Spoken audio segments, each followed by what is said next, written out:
We're enormously disappointed in the K-12 system. I think the whole country is. Certainly the Bush administration was, the Obama administration is. Everybody recognized we have to have big changes in the public schools. And I think both administrations also realized that we needed to do a lot more during the preschool years. And this is the unfortunate part. We can't just say families are going to do a good job. All families are not going to do a good job.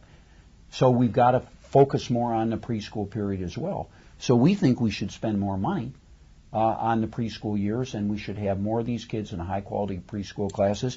And we're quite critical of Head Start, which is the biggest program we have, $7 billion that we're spending in preschool programs for low-income kids, mostly low-income kids to go to school. You're more critical than I am. Well, okay, Head Start. but I think there's growing. Okay, we disagree on Head Start, but I would offer. Not totally, I would offer somewhat. in my defense that increasingly I think that experts that look at this are saying we need to do more with Head Start. Head Start may do some good, but it should do a lot more good, and we certainly have not closed the gap that kids bring to the public schools. There's an enormous achievement gap when the kids go to public schools. In fact, it starts by age 3, and perhaps even earlier. Our measurements are not as great. I want to make another point here, why Americans should believe in these kind of expenditures, because we live in an international economy.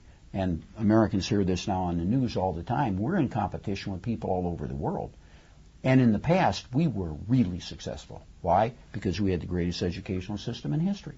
And Americans were better educated, especially at the university level. That's no longer true. And a lot of our kids are not contributing to the economy. Just forget about being a humanitarian and being concerned about those poor little kids that were born with all these disadvantages. Forget all that.